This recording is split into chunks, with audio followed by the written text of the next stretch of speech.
अस्सलाम वालेकुम नाज़रीन प्रोग्राम लाइफ लाइन साण करी तहां जे मेज़बान डॉक्टर वाहिद बशपावर हाज़िर है। नाज़रीन तहां ख़बर थियण प्रोग्राम में असां तहां खे मुख़्तलिफ़ बीमारियुनि जी ॼाण ॾींदा आहियूं, मुख़्तलिफ़ मेहमान डॉक्टर बि ईंदा आहिनि। अॼु जेको असां ॻाल्हि ॿोल कंदासीं उहा कंदासीं नक जूं कहिड़ियूं बीमारियूं आहिनि, छो त नक जे ज़रिए ज़ुकाम बि थी सघे थो, नक जूं मुख़्तलिफ़ बीमारियूं थी सघियूं, साइनोसाइटिस बि जेको नक जे ज़रिए थी थो, त काफ़ी वायरस, छो त नक जो डायरेक्ट कॉन्टेक्ट असांजो जेको सो ॿाहिरीं हवा सां हूंदो आहे, इन करे काफ़ी इन्फेक्शन जेके उहे नक जे थ्रू असांजे जिस्म में बि दाख़िल थींदा आहिनि, गले में, कननि में। त अॼु असां नक जी बीमारियुनि ते ॻाल्हि ॿोल कंदासीं। इन सिलसिले में अॼु असां सां गॾु जेको डॉक्टर आहे उहो आहे डॉक्टर मीर फसीउल्ला, जेके पाण ENT स्पेशलिस्ट आहिनि। डॉक्टर साहिब सां असां अॼु नक जी बीमारियुनि बाबति ॻाल्हि ॿोल कंदासीं। तव्हां बि फ़ोन करे डॉक्टर साहिब खां नक जी बीमारियुनि बाबति या गले जी या कन जी बीमारियुनि बाबति को बि सुवाल करे सघो था, पर जॾहिं तव्हां फ़ोन करियो त महिरबानी करे तव्हां पंहिंजे TV जो आवाज़ु घटि रखो, त जीअं तव्हांजो आवाज़ु असां ताईं आराम सां पहुची सघे, डॉक्टर साहिबु उन्हनि जो जवाबु ॾिए। अॼु असां सां ENT स्पेशलिस्ट मीर फसीउल्ला गॾु आहे। असां नक जी बीमारियुनि ते ॻाल्हि ॿोल कंदासीं। अचो त पंहिंजे महिमान सां ॻाल्हि ॿोल जो सिलसिलो शुरू कयूं। डॉक्टर साहब अस्सलाम वालेकुम। वालेकुम सलाम। मीर साहब कैसे हैं? खैरियत से? अल्लाह का शुक्र। मीर साहब माशाल्लाह आप तो ENT स्पेशलिस्ट हैं, गला भी है, नाक भी है, कान भी है, मगर अक्सर जो हमारा नाक है उसका कांटेक्ट डायरेक्ट एयर से, हवा से, बहुत सारे सांस भी उठाते हैं, बहुत सारी जरासीम, बहुत सारे बैक्टीरिया, बहुत से वायरस नाक के थ्रू भी हमारे जिस्म में जाते हैं। तो सबसे पहले ये बताया कि हमारे नाक की कौन सी बीमारियाँ हैं? नाक की बीमारियों में आप तो नज़ले से शुरू करें। एलर्जी है, नाक का बहना, नाक का बंद होना और नाक से ब्लीडिंग का होना, नज़ले की वजह से नाक में पॉलिप्स बन जाना, सूजन हो जाती है, आबला सा बन जाता है, पानी आता है, उसमें सख्ती हो जाती है, उसे नज़ल पॉलिप कहते हैं। यही नाक से रेशा गिरता है गले में तो बार बार खेरे गिरना जो कहते हैं ना, बार बार पोस्ट नेज़ल ड्रिपिंग, गला साफ़ करना पड़ता है, खकारना पड़ता है, बू आने लगती है नाक से और मुँह से। और बच्चों में अगर बू आती है तो फिर उसमें फ़ौरन बॉडीज़ भी आती है नाक में, बच्चे कुछ डाल लेते हैं और डाल के भूल जाते हैं, खेलने में ख्याल नहीं रहता। माँ सोचती है 2-4 दिन के बाद कि बच्चे के पास से बू आ रही है, तलाश करती है कहाँ से बू आ रही है, तो मालूम हो कि नाक से बू आ रही है। तो नाक से तो फिर यही बू रह के ब्लीडिंग होने लगती है, नाक में मस्से हो सकते हैं जिससे हम बेनाइन ग्रोथ कहते हैं, पॉलिप्स की ख़राब शक्ल होती है।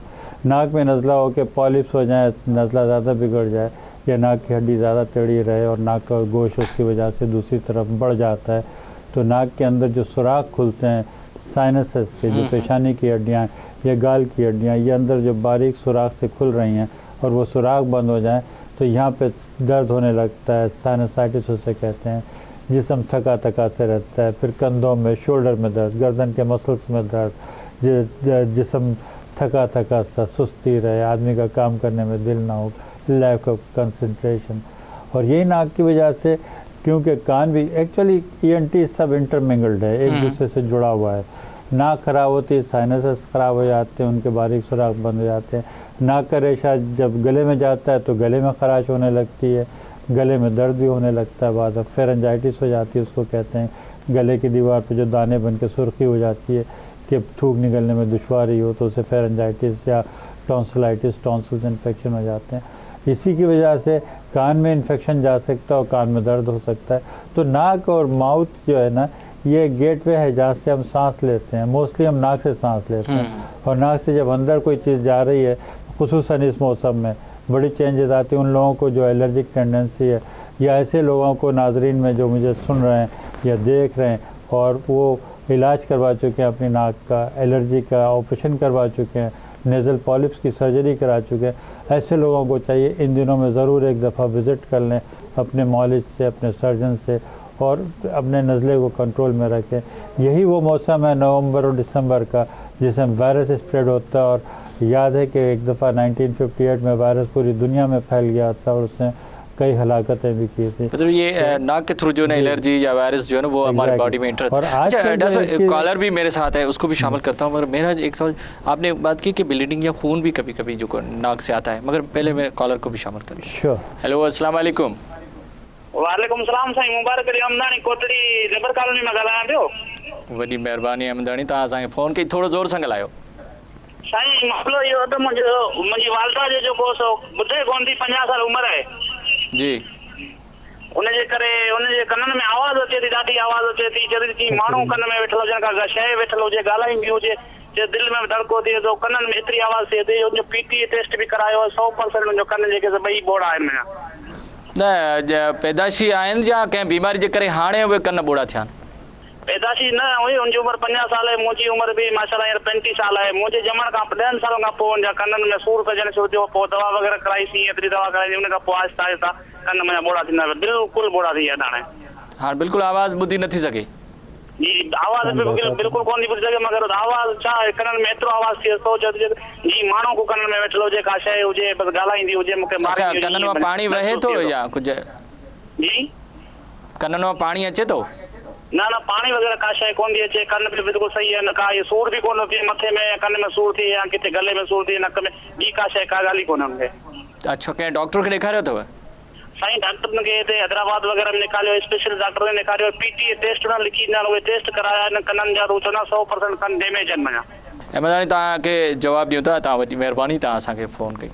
डॉक्टर साहब कि लास्ट इन्होंने कहा कि कान के पर्दे में डॉक्टर ने कहा ठीक मैं है। उनका जो आप बता दूं, वो बोलते हैं कि वो अभी तो उसकी 50 साल उम्र है, मगर वो पहले ठीक थी, आस्ते आस्ते पहले कान में दर्द हुआ, फिर वो बंद हो गया। अभी कान में इतना आवाज़ आता है, शोर होता है, और कोई बदबू नहीं है, पानी नहीं आ रहा है, कुछ भी नहीं है। डॉक्टर बोलते हैं कि इनके जो पर्दे हैं वो 100% ख़राब हो गए हैं। जिन डॉक्टरों को दिखाया, पता नहीं किसको दिखाया, आप क्या एडवाइस करेंगे? अच्छा इनके कान से पानी भी नहीं आता है? अभी नहीं आता है, शायद चक्कर आते हैं इनको, चक्कर का मैंने नहीं, आवाज़ की बड़ी प्रॉब्लम है, जैसे आवाज़ है तो किस कंडीशन में आवाज़ आती है? फैक्ट बात ये है कि इन आवाज़ों को हम कहते हैं टिनाइटिस, और जैसे इनकी मदर हैं 50 इयर्स की, ये टिनाइटिस का सिलसिला शुरू होता है 30 साल से ऊपर और बाज़ पहले भी, लेकिन जो टिनाइटिस होती है कान में सुनाई देने का सिस्टम, अगर स्ट्रक्चर मैं बताऊं इन्हें कि कान का पर्दा जब हम रिसीव करते हैं आवाज़, पर्दा हिलता है तो अंदरूनी कान के पानी को हिलाता है, जब वो पानी हिलता है अंदर तो वहाँ से एक हिस्स जाती है दिमाग को, वहाँ खुलिए सेल्स, उनके सेल्स के स्टिमुलेशन से दिमाग को आवाज़ जा रही है, आवाज़ जा रही है और अभी सुन नहीं सकती। अच्छा तो हो ये रहा है, ऐसे पेशेंट में होता यूँ है कि आवाज़ जा नहीं पा रही उनकी, और वहाँ पर जो है उन सेल्स में आवाज़ पैदा हो गई है, सेल्स स्टिमुलेट होते हैं पानी के उस हिलने की वजह से, जो आवाज़ से कान के पर्दे से एक कॉलर है उसको शामिल किया जाए। राइट। हेलो अस्सलाम वालेकुम। वालेकुम अस्सलाम। साईं केर था ॻाल्हायो किथां? सर अब्दुल जब्बार ॻाल्हायां पियो कराची खां। वॾी महिरबानी अब्दुल जब्बार, छा पुछंदो डॉक्टर साहब खां? सर मुंहिंजो डॉक्टर साहब खां सवाल इहो हो त मूंखे जी एलर्जी तमामु घणी थींदी आहे, ज़ुकाम थींदो आहे, फ्लू तमामु घणो, त मां हुनजी वैक्सीनेशन बि कराई, पर हुन खां पोइ वरी वराए मतिलबु ज़ुकाम थिए थो, फ्लू थिए थो। वरी मां हिकिड़ो ENT जो डॉक्टर हिते तारिक जा आहे मलीर में, कालाबो हिते अजीमपुरा में, जी जी हुनखे ॾेखारियो, हुन चयो त इहो डेविडेड नासल सेप्टम आहे, हॾी थोरी बैंड थी वई आहे, ऐं हुन खां अलावा कन में थोरो प्रॉब्लम हो, त हुननि चयो त कन में मतिलबु इहो आहे पंहिंजो पर्दो जेको अंदरि छिकजी वियो आहे, रिट्रैक्ट थी वियो आहे। त हाणे इहो पुछिणो त सर्जरी त ट्रीटमेंट आहे या को मतिलबु मेडिसिन सां फ़र्क़ु थी वेंदो? हिन वक़्तु कन में या नक में का तकलीफ़ आहे? सर तकलीफ़ आहे का शइ न आहे, सिम्टम मतिलबु अहिड़ी का बि न आहे, जीअं सूर थिए या को मतिलबु बसि सिर्फ़ु ज़ुकाम थिए थो हर रोज़ सुबुह शाम। हर वक़्तु दवा वठो था तॾहिं बि ज़ुकाम थिए थो? जी एंटी एलर्जिक वठूं था, हुन सां फ़र्क़ु पइजी थो वञे, जेकर अॻु में वठूं त, पर जेकर ज़ुकाम थी थो वञे पोइ वठूं त हुन सां घटि फ़र्क़ु पए थो। डॉक्टर साहब आप कोई सवाल पूछेंगे? सुनना ॿुधण तव्हांजो कीअं आवाज़, कन में आवाज़ तव्हां ॿुधी सघो था? फील थिए थो त माना थोरो घटि ठीक है, बड़ी मेहरबानी तव्हांखे जवाब ॾियो था, वॾी मेहरबानी तव्हांजी। डॉक्टर साहब दो मसले हैं, एक तो कान में जुकाम है, उसका सेप्टम है, डॉक्टर बोल रहे हैं कि आपको हटी, दूसरा कान जो है ना एक तरफ का। Exactly, I understood what is said. तो ये जब हड्डी टेढ़ी होती है और कानों पे इसका असर होता है तो कान में मैं आपकी बात रखूंगा, पहला जवाब उसका जो उनकी मदर वाला वो दे दो। इनकी अम्मी का ये है कि वो सेल्स जो है खुद स्टिमुलेट होने लगते हैं और अंदर प्रेशर की वजह से उन सेल्स में स्टिमुलेशन होता है, तो कान में एक तो आवाज़ें आने लगती हैं सेल्फ स्टिमुलेशन से, उसको कहते हैं टेनाइटिस, और फिर उसके साथ ही साथ इनका सुनाई देना कम हो रहा है, तो ये जो है सेंसरी न्यूरल डेफनेस। अभी टोटल खत्म हो गया, टेस्ट कराया उसमें भी आ गया कि 100% उनको सुनाई नहीं दे रहा। इनको सुपर पावर हियरिंग एड चाहिए, इनको चाहिए कि अभी क्या करें, किसी डॉक्टर के पास जाएं? ENT वाले को दिखाएं, ENT वालों को उन्होंने दिखाया होगा तब ये टेस्ट कराएं, तो फिर ये दिखाएं किसी को जो इनको हियरिंग एड मेरा ख्याल है लगेगा वो। अगर ये कभी कराची तशरीफ लाएं तो आ जाएं हमारे पास, देख लेंगे। मतलब इसका सर्जरी वगैरह हो सकती है? या ऐसे में देखें सर्जरी भी है, ऐसे पेशेंट्स को जो ऐसे हैं और बिल्कुल सुनाई देना ख़त्म हो गया और टेनाइटिस ज़्यादा, उनको कॉकलियर इम्प्लांट भी किया जाता है। मतलब ये भी इसका इलाज है। अच्छा, अभी जो सवाल आया था कि नाक में जुकाम भी अरबत रहे, एग्जैक्टली इनको इन्होंने जो बताया, डॉक्टरों को दिखाया, उसने कहा नाक की हड्डी टेढ़ी है और उसकी वजह से नेगेटिव प्रेशर हो गया, कान के पर्दों पर खिंचाव हो गया और बुधड़ भी, सुनाई देना भी थोड़ा कम हो गया। अब ये जो चीज़ें हैं इसमें कान और नाक कनेक्टेड हैं। नाक क्या करें अब? ये जो नेजल सेप्टम है उसके ऑपरेशन करा दें? देखिए, इसके ज़रूरी है कि इनकी सर्जरी हो। नेजल सेप्टम को ना सिर्फ सुकेड़ें बल्कि इनके कान का टिम्पैनोग्राम होना चाहिए कि प्रेशर टेस्ट हम करते हैं, उससे प्रेशर ग्राफ होता है, निकालते हैं। ये हर ENT सर्जन के पास होना चाहिए, लेकिन जो इन्होंने नाम लिया है इनके पास हो सकता नहीं हो, क्योंकि अक्सर उनके हो जाते हैं बाहर, कान का, तो वो टेस्ट करवा लें। हमारे पास तो अंडर वन रूफ सारी सहूलतें मौजूद हैं और ये मेरे क्लिनिक के पास है, तो कभी दिखा दें। तो इसमें तो इसका इलाज हो सकता है? इसका इलाज है, इसकी नाक की सेप्टम को सही करके लेज़र से इसको सुकेड़ दें। उस ट्यूब को जो कान के पर्दे के पीछे से आके नाक में खुल रहा है, अब उसका भी इलाज निकला है। जैसे मैं बैलून साइनोप्लास्टी कर रहा हूँ, हाँ, इसी तरह यूस्टेशन ट्यूब डायलिटेशन भी हम करने लगे, उससे भी उसका भी फायदा हो, तो उससे उसका फायदा है। मतलब ये किसी अच्छे डॉक्टर को दिखा के अपना इलाज कराए तो ये बेहतर हो सकता है, इसका जुकाम भी खत्म हो सकता है। एक और कॉलर भी हमारे साथ है। हेलो, अस्सलाम वालेकुम। वालेकुम अस्सलाम साईं। बड़ी मेहरबानी। केर था ॻाल्हायो किथां? वसीम तारपुर तो ॻाल्हायां कराची खां साईं। बड़ी मेहरबानी वसीम, तव्हां असांखे फ़ोन कई। डॉक्टर मीर फसीउल्लाह सां गॾु छा पुछंदो? साईं, डॉक्टर साहब खां इहो पुछणो आहे त मुंहिंजी बेबी आहे, हुनजी तक़रीबन 12 साल एज आहे। उन खे ही मौसम चेंज थिए थो त पोइ खंघि थी वञे, खंघि सां गॾु उल्टियूं थियूं अचनि ऐं तमामु मतिलबु फ्लू टाइप थी थो वञे, पोइ इलाही तकलीफ़ थी थिए। ही जेके आम दवायूं आहिनि, जेके एंटी एलर्जिक वग़ैरह इहे ॾियूं था, इन सां को फ़र्क़ु नथो थिए। ॿी का तकलीफ़ आहे उनखे? न, ॿी का बि कान्हे, बसि इहा ई अथसि, इहो इस्तेमा टाइप थो वञे, पोइ उन सां जेको आहे सो हिनखे उल्टियूं। जेको बलगम ईंदो आहे खंघि में? न, बलगम कोन थो अचेसि।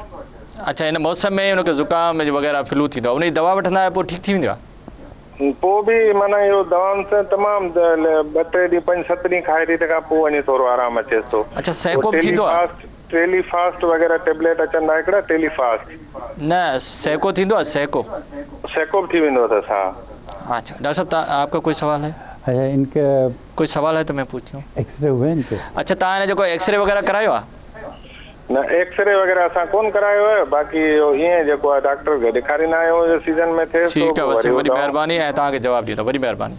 सर, आप समझ गए वसीम की बच्ची है, 12 साल की। मैं थोड़ा बता दूं, 12 साल की बच्ची है जिसको खांसी हो रही, ड्राई कफ है और दवाएं दे चुके हैं, एंटी एलर्जिक फ़ायदा नहीं हो रहा है। और जब ये खासतौर सीजन चेंज होता है तो जुकाम बहुत ज़्यादा। एग्जैक्टली, सही कह रहे हैं। इस चेंज ऑफ वेदर में कुछ ऐसे लोग जिनको एलर्जिक टेंडेंसी है, उनको ब्रोंकाइटिस बड़ा हो जाता है, ड्राई कॉफ बड़ा तंग करती है बाज़ वक्त। इनको लाजमी तौर पर इनके एग्जामिनेशन ऑफ द नोज़ चाहिए, कैमरे से इनका मुआयना हो नाक का। कोई एलर्जी है ये? जी, एलर्जी है। और एलर्जी जो है ये वही म्यूकोज़ा को इरिटेट करती हुई, जो लंग्स की म्यूकोज़ा उसको इरिटेट करती है, तो खांसी बड़ी मुश्किल से जाती है।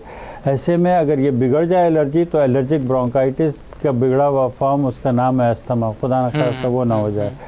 ऐसे बच्चों को हम ज़रूर कहेंगे ये कि अगर इनके सांस बहुत फूलने लगती है और ये ठीक नहीं हो रहा है एंटी एलर्जिक वगैरह से, तो अगले मौसम में इस दफ़ा तो सिम्टोमेटिक इलाज कर लें। मौसम आने से पहले कुछ ट्रीटमेंट है, वैक्सीन है, वो अगर दे के हम बचा लें इनको इस एक्सपोजर से, तो बेहतर रहेगा। अभी मौजूदा सूरत में इनके एक्सरे होना चाहिए, साइनस, एडिनॉइड और चेस्ट के, इनका मुआयना होना चाहिए। इन एक्सरे के पेश नज़र जो भी चेंजेस आती हैं, फिर इलाज करना पड़ेगा। इनको खास से इन्हेलर वगैरह देना पड़ेगा। अच्छा, क्या इस जब सीज़न चेंज होकर जब ठंडी में जा रही है तो उनके एहतियात क्या करना चाहिए? इसमें एहतियात मैं बताऊंगा, बच्चों में एक तो नंगे पैर ना निकलें, सर्द मौसम आने वाला है। बच्चों को पानी और उसका मिट्टी का खेल बहुत पसंद है, कई तो 12 साल की तरह समझदार हो गई हैं। Coca Cola Fiji drinks, all the colas, all the Pepsis and all these drinks which brings effervescent, तो इनको ये अवॉइड कर लें फिलहाल इन दिनों। वो इसको एलर्जी कराए। और तुर्श फल भी अवॉइड करें। मसला है कि तुर्श फल में विटामिन सी भी बहुत होता है, लेकिन जो ज़रा उसमें मीठी मौसमियाँ इस किस्म की चीज़ें तो खा सकते हैं। अभी किसी डॉक्टर को दिखा के ये एग्जैक्टली एक्सरे करा के दिखाएं, एक्सरे ज़रूर करवा लें। अच्छा डॉक्टर साहब, साइनस का भी आपने जिक्र किया कि जब ज़ुकाम होता है या नाक की जो हड्डी है वो टेढ़ी हो जाती है, आपने ये जिक्र किया, तो क्या वो हड्डी का जब ऑपरेशन नहीं होता है तो साइनस बंद होते हैं या साइनस के लिए अलग कोई डिजीज़ है? एग्जैक्टली, बड़ा अच्छा सवाल किया आपने कि नाक के हड्डी के टेढ़े होने से हवा जो नाक में जा रही है उसका एक कुदरती अंदाज़ है, वो डिस्टॉर्ट हो जाता है। तो सुराख जो है, जो साइनस के खुलते हैं नाक के अंदर बारीक से, वो बंद होने लगते हैं। एक तो ये कि हड्डी के टेढ़े होने से ये हुआ, दूसरे नज़ले की वजह से होता है, नाक की हड्डी सही रहे लेकिन फिर भी साइनसेस के सुराख बंद हो सकते हैं एलर्जी की वजह से। अगर उस एलर्जी का हम सही इलाज ना करें तो बंद होकर शदीद दर्द और वो क्रॉनिक हो जाए तो फिर क्रॉनिक साइनसाइटिस में तब्दील हो जाता है। नहीं तो इसके मतलब है कि जो हमारी नाक की हड्डी है उसकी अगर सर्जरी करा दें, उसको निकाल दें या उसकी लेज़र से ख़त्म करा दें तो साइनसाइटिस ठीक हो जाएगा? नहीं, साइनसाइटिस अगर इतना है कि उसमें रेशा जमा हो गया है साइनसेस में तो फिर उसको साइनस की सर्जरी इसी दौरान कर लेनी चाहिए। नहीं, जब नाक का हम हड्डी को सही कर रहे हैं तो साइनस के भी सुराखों को हम ठीक कर देते हैं और वो कहलाती है फंक्शनल एंडोस्कोपिक साइनस सर्जरी। नाम तो बड़ा लंबा लगता है लेकिन हम उसे शॉर्ट फॉर्म में फेस कहते हैं। तो फेस जब हम सर्जरी करते हैं तो फेस में नाक की हड्डी को, नाक के साइनस के सुराखों को, नाक के गोश्त को इकट्ठा ट्रीट करते हैं, तीनों को। तो आम तौर पे जो नाक के ऑपरेशंस फेलियर होते हैं वो हम अगर साइनसेस को ट्रीट ना करें तो ये नाकामी रह जाती है। इसलिए खाली नाक की हड्डी या नाक के गोश्त का इलाज मुमकिन कामयाब नहीं है इतना जब तक कि हम साइनसेस का इलाज साथ में ना दोनों को साथ कर दें तो बेहतर फायदा साथ में होगा। जैसा आपसे बातों का सिलसिला जारी है, वक्त हुआ छोटे वक्त नाज़रीन वठूंदा हिकिड़ो नंढड़ो वक़्फ़ो।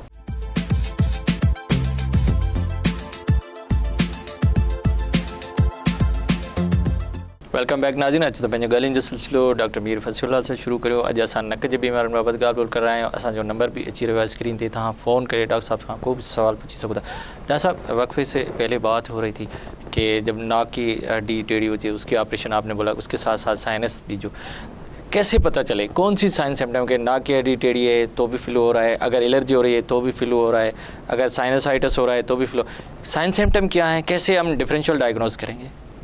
राइट, नाक की हड्डी बहुत से लोगों की टेढ़ी है, उनका मसला कोई नहीं हो रहा है। यानी मेजॉरिटी लोगों की नाक की हड्डी टेढ़ी है, सीधी कम लोगों की है। तो तादाद उनकी ज़्यादा है, तकलीफ़ उनको नाक की हड्डी के टेढ़ापन नहीं दे रहा है। अगर वो ज़्यादा टेढ़ी हो जाती है तब जाके उनको एहसास होता है जब प्रॉब्लम्स होने लगते हैं। जब नाक की हड्डी बहुत अरसे तक टेढ़ी रहे तो एक तरफ का गोश्त बढ़ जाता है, तो फिर मुंह खुश्क होने लगता है, नाक से सांस लेना दुश्वार होने लगता है, खाना खाते में उनको तकलीफ़ होती है कि सांस लेना दुश्वारी हो जाती है। या फिर ऐसे लोगों को साथ में नाक की हड्डी के टेढ़े रहने से जो है रात को मुंह खुश्क होता है, उठ के पानी पीते हैं। जब ये ज़्यादा कुछ और प्रॉब्लम करने लगती है, नाक की हड्डी का टेढ़ा होना उसके साथ में गोश्त का बढ़ जाना, तो सर में दर्द होने लगता है, सर भारी, जिस्म गिरा गिरा, ये साइनसाइटिस की अलामतें शुरू हो गई। नाक की हड्डी के टेढ़ेपन से मुंह खुला रखते हैं, मुंह से बू आती है, साइनसेस में और ज़्यादा बू आने लगती है, और ज़्यादा थकान होने लगती है, लैक ऑफ कंसंट्रेशन हो जाता है, सर में दर्द, गाल पे भारीपन, सर भारी सा रहने लगता है, गले में रेशा गिरने लगता है, नाक बह भी सकती है, नाक बंद भी हो सकती है। अच्छा, नाक बहेगी उन लोगों को जो नाक की हड्डी के टेढ़ापन और गोश्त ज़्यादा होने से साथ साथ उनको एलर्जी या राइनाइटिस हो जाए तो नाक बहने लगती है। बाद लोगों की बंद नज़ला जिसे कहते हैं, नाक बहती नहीं है, नाक का गोश्त बड़ा हो जाता है, साइनसेस में रेशा जम जाता है, जो वो भी बहता नहीं है तो वो दर्द करने लगता है। बाज़ वक्त साइनसेस जो है बहुत एक्यूट कंडीशन में प्रेजेंट करते हैं जिसमें शदीद दर्द होता है, तड़पता हुआ बंदा आता है, एक आंख से आंसू निकलेंगे, ज़्यादा दूसरी आंख से नहीं निकलेंगे, या बाज़ लोगों की दोनों आंखों से इस कदर शदीद पानी बहने लगता है। और बड़ा शदीद धमाके वाला दर्द, जैसे किसी ने सर में कोई धमाके हैमरिंग कर रहा हो, तो वो होता है जब साइनसेस स्फेनॉइड वाले साइनस इन्वॉल्व होते हैं। तो साइनसेस की वजह से आँख में दर्द होने लगता है, आँख की बीनाई पर असर पड़ सकता है। और ये साइनसेस के जो पुराने हो जाते हैं तो उसमें फिर लोग दवाएं लेके और क्रॉनिक कर लेते हैं, तो कुछ थोड़ा खुलता है, कुछ थोड़ा नहीं खुलता है, लेकिन उनके कांस्टेंट चेहरा बदल जाता है। बेचारे रातों को जाग जाग के पूरी नींद तो कर लेते हैं लेकिन उनको प्रॉपर ऑक्सीजनेशन नहीं होती, दिन में थकान सी रहने लगती है, सुस्ती रहती है, लैक ऑफ कंसंट्रेशन होता है। तो ये तमाम साइनसेस के और नोज़ के इतना इंटरमिंगल्ड हैं सिम्टम्स कि एक नाक के सिम्टम्स शुरू होते हैं तो उसी में साइनस के सिम्टम्स मिल जाते हैं और दोनों के तकरीबन एक जैसे ही हो जाते हैं कि मुंह से बू आना। ऐसा भी है डॉक्टर साहब, किसी की नाक की हड्डी भी नहीं हो, टेढ़ी भी नहीं हो, उसको सेप्टम भी नहीं हो, उसके बावजूद भी साइनसाइटिस हो सकता है? हाँ, आइसोलेट साइनसाइटिस हो सकती है नॉर्मल नाक के साथ में, और ऐसे लोगों का इलाज बहुत आसान भी है और बहुत टेक्निकल भी है कि दवाओं से ठीक हो जाए। आसान तो ये है कि एंटी एलर्जिक दे, म्यूको सॉल्वेंट दवाएं देते हैं जिससे म्यूकस पतला होकर निकल आए, भाप ले लें, ठीक हो जाते हैं एंटीबायोटिक के साथ में। बाज़ वक़्त उनको हम बैलून की मदद से नहीं, मेरा मकसद है कि अगर वो साइनसाइटिस जो है दोनों भर जाए, उनके सुराख बंद हो जाए, वो इतना प्रॉपर सही नहीं निकल रहा है, तो वो दवाइयों से तो ख़त्म नहीं होगा। अगर वो सुराख खुल जाए और नाक की हड्डी टेढ़ी ना हो, गोश्त ना बड़ा हो, तो ऐसे सुराख खुल भी जाते हैं, खुद ही ड्रेन आउट हो जाते हैं, लेकिन कंटिन्यूस एंटीबायोटिक का 2 हफ्ते कम से कम उन्हें इस्तेमाल करने के लिए। अगर उससे फ़र्क नहीं पड़ता तो क्या कोई इसका सर्जिकल प्रोसेस है? सर्जरी जिसे हम कहते हैं face, functional endoscopic sinus surgery, जिसमें कैमरे के ज़ेरे निगाह उन साइनसेस के ओपनिंग्स को बारीक जो वैसे नज़र नहीं आएगी, कैमरे की मदद से उनको देख कर उनको हम बड़ा करते हैं। उसमें साइनसेस सुराख को कुरेद के बड़ा करते हैं। उन सुराखों के मार्जिन को फिर मैं लेज़र लगा देता हूँ ताकि वो दोबारा ना सुखड़ें।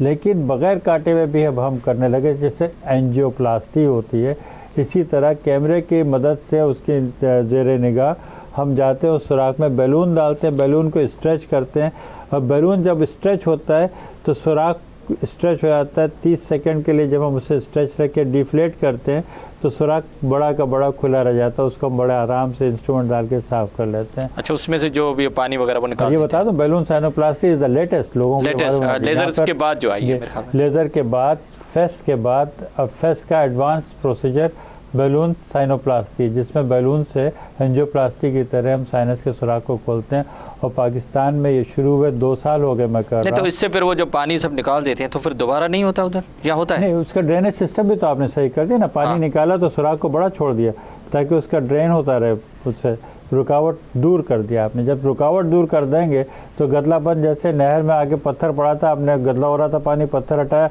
तो बहाव आ गया, तो पानी। तो अभी क्या फिर राइनाइटिस या एलर्जी होगी या नहीं होगी? देखिए, एलर्जी की वजह से ये हुए तो एंटी एलर्जिक दवाएं देनी पड़ेंगी, और एलर्जी को कम करने के लिए बाज़ वक़्त हम लेज़र ट्रीटमेंट के ज़रिए गोश्त को सुखेड़ देते हैं, या जिसके पास लेज़र नहीं हो, हर एक के पास तो नहीं है लेज़र, तो बहुत नहीं, आपने सुराख तो साइनस के खोल दिए, वो तो ड्रेन हो रहा है, तो फिर भी एलर्जी और राइनाइटिस हो सकता है। एलर्जी को कंट्रोल में करना है, क्योंकि साइनसेस के सुराख जो नॉर्मल साइज़ है उसका 3 to 4 मिलीमीटर्स है, 3 सूत 4 सूत, वो बहुत छोटे बारीक सुराख होते हैं। तो उनको बड़ा करते हैं तो हम 5 या 6 मिलीमीटर के कर देते हैं, इससे बड़ा कर नहीं सकते, और वो भी बंद हो सकते हैं एलर्जी की वजह से। जैसे आप फरमा रहे हैं, बिल्कुल सही है कि बाद में भी एंटी एलर्जिक दवाएं देनी पड़ती हैं बहुत बड़े लंबे अरसे तक। अच्छा, दवाइयों के बगैर वो ठीक नहीं हो सकता? दवाओं के बाद हम फिर जिस्म को छोड़ देते हैं कि वापस अपने ओरिजिनल हालत पे आ जाए। लेकिन अगर किसी को एलर्जी की आदत है, एलर्जी की वजह से वो सफ़र बार बार कर रहे हैं, तो एंटी एलर्जिक उनको ऑफ एंड ऑन लेनी पड़ेगी। अच्छा, राइनाइटिस भी हो सकता है? Rhinitis inflammation of the nose nasal mucosa के जो इन्फ्लेमेशन को हम राइनाइटिस कहते हैं, एलर्जी के साथ अक्सर राइनाइटिस होता है लोगों को, और उसको हम एंटीबायोटिक देकर तो उसके सूजन को कम करते हैं। लेकिन जहाँ एलर्जी का अंसर शामिल होता है तो उसमें बहुत अरसे तक एंटी एलर्जिक दवाएं खानी पड़ेंगी। आपका सवाल बड़ा सही है, और वाज़े बता रहा हूँ उन लोगों को जिनको एलर्जी की टेंडेंसी है, इस मौसम में अपने तौर पर अगर दूर हैं, नहीं आ सकते, मसरूफ़ हैं, आप क्लिनिक पे नहीं आ सकते, आपने अपने एलर्जी का ऑपरेशन कराया या इलाज करवाया है, आपकी नाक दोबारा इन दिनों में बंद हो रही हो, तो ज़रूर एंटी एलर्जिक दवाएं अपने पुराने नुस्खे से लेके शुरू कर लें, वरना ये जो है पॉलिप का हमने सर्जरी की, दोबारा नमूदार हो जाएंगे। ये दोबारा कभी ऐसे हुआ है कि आपने पॉलिप की सर्जरी कर दी या साइनस खोल दिया, वो दोबारा बंद हो सकते हैं? ऐसा भी होता है कभी? जी, जब तो मैं कह रहा हूँ कि दोबारा बंद हो सकते हैं, इसलिए इनको चाहिए कि एंटी एलर्जिक यूज़ करते रहें। अच्छा, एंटी एलर्जी से वो सुराख जो है ना वो रहेगा। अच्छा, कुछ ये है कि साइनस के अंदर जो है ना कभी कभी कोई बैक्टीरिया चले जाते हैं, वो क्या है? देखिए, जब आपके साइनसेस की जो गाल की हड्डियाँ, इसमें रेशा जमा हो गया, बाहर निकल नहीं रहा है, जब एक चीज़ जमा है, बंद हो जाता है, तो उसमें अगर एक भी बैक्टीरिया चला जाए तो इन्फेक्शन हो जाता है, उसमें मवाद हो जाता है।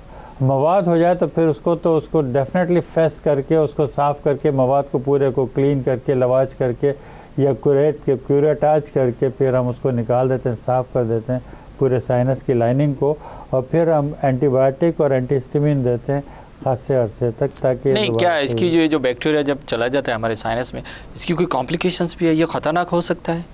ऑफ कोर्स ये आँखों पर असरअंदाज होकर बीनाई ख़त्म कर सकता है, और अगर यही इन्फेक्शन ब्रेन के अंदर चला जाए, इसमें फंगस शामिल हो जाए तो फंगल पॉलीपोसिस होती है। फंगल पॉलीपोसिस अगर ये इरोड करती है बोन्स को, और बारीक सी हड्डियाँ होती हैं साइनसेस की, और साइनसेस और ब्रेन की सेपरेशन में थिन बोन है, और वो बोन में अगर इरोजन हो जाए या गल जाए वो हड्डी, तो ये ब्रेन में भी आ सकता है। I have seen patients having fungus getting into the brain में चला गया फंगस उनके, और उसकी वजह से उनको बड़ी मुसीबत हुई, और 2-1 तो पेशेंट उसको सरवाइव नहीं कर सके, क्योंकि तो क्या इसका इलाज में जाता है। नहीं, जब फंगस हो जाए तो क्या इसका जो ट्रीटमेंट है वो सिर्फ सर्जरी है, सिर्फ देखिए ब्रेन में जाने से पहले सर्जरी ही ट्रीटमेंट है फंगस का, सर्जरी से साफ करने से।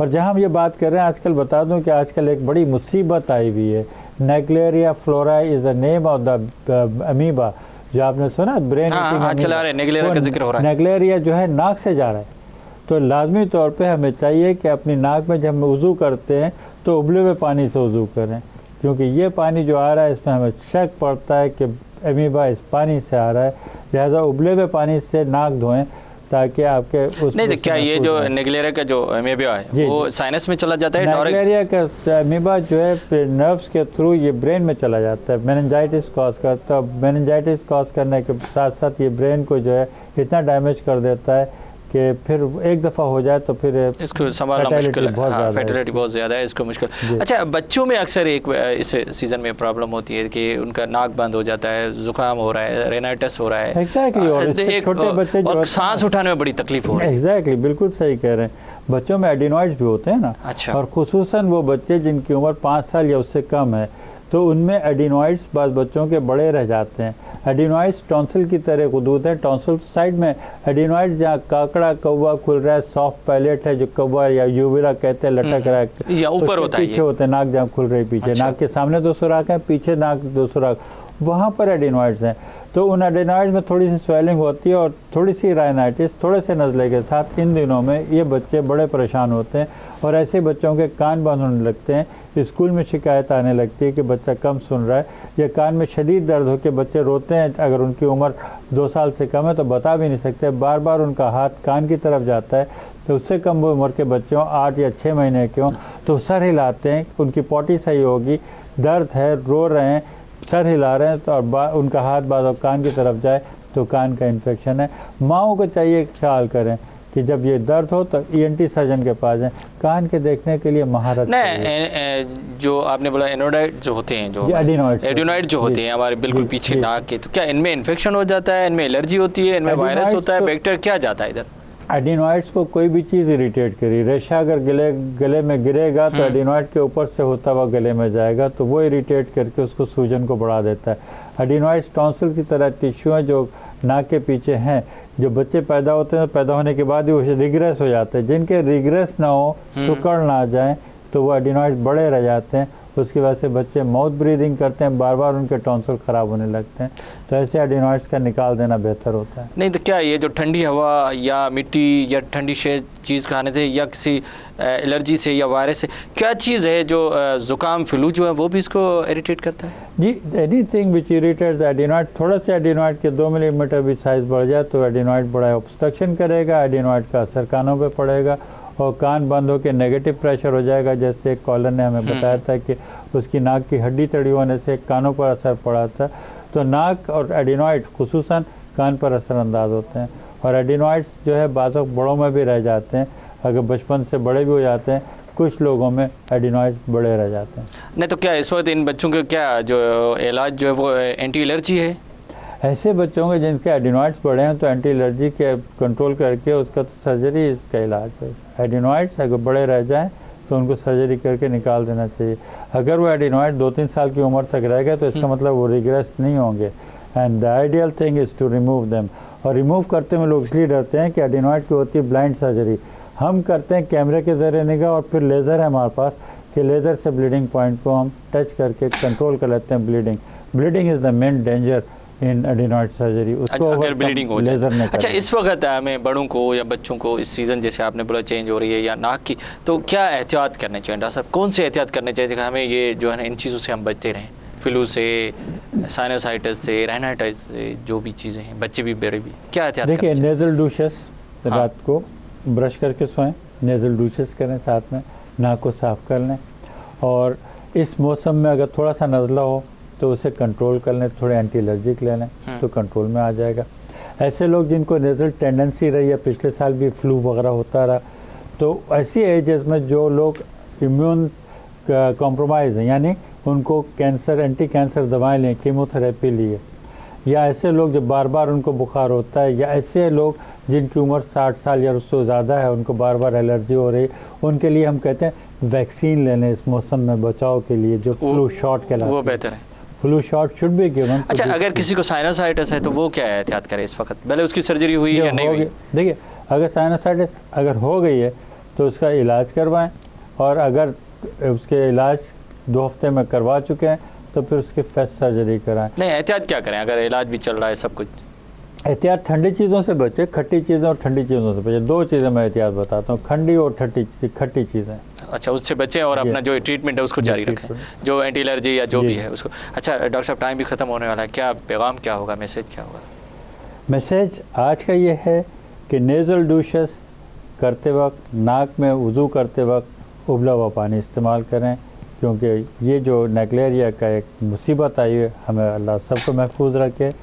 और don't prolong your illness, stitch on time, save nine. आपको थोड़ा सा भी नज़ला है, आएँ इलाज करवा लें, बढ़ने ना दें। बड़ी मेहरबानी डॉक्टर मीर फसीउल्लाह, आप हमारे पास आए। नाज़रीन, तव्हां असांजे मौजूद मेहमान डॉक्टर मीर फसीउल्लाह असां सां गॾु ॾाढी ज़बरदस्त ॻाल्हियूं कई, नक जी बीमारियूं, कन जी बीमारियूं, या जेके बि गले जी बीमारियूं मुख़्तलिफ़, जेके एलर्जी, त जॾहिं बि तव्हांखे का बीमारी हुजे, का तकलीफ़ हुजे, त फ़ौरन पंहिंजे डॉक्टर ॾे वञो, उनजो प्रॉपर इलाज करो। पोइ एलर्जी हुजे या कोई इन्फेक्शन हुजे, का वायरल डिज़ीज़ हुजे, या जेको बि मास आहे जेको, पर जेकॾहिं असां डॉक्टर वटि वेंदासीं, वक़्त सिर इलाज कराईंदासीं, एहतियात कंदासीं ऐं डॉक्टर जी हिदायत मुताबिक़ हलंदासीं, त असां हिननि मुज़ी मर्ज़नि खां बचंदा रहंदासीं ऐं असांजी सिहत बहितर रहंदी। पाण बि ख़ुशि रहो, ॿियनि खे बि ख़ुशि रखो। नहीं प्रोग्राम लाइफ लाइन जो वक़्तु पूरो थियो। पंहिंजे मेज़बान डॉक्टर वाहिद बशपावर खे इजाज़त ॾींदा। अल्लाह हाफ़िज़।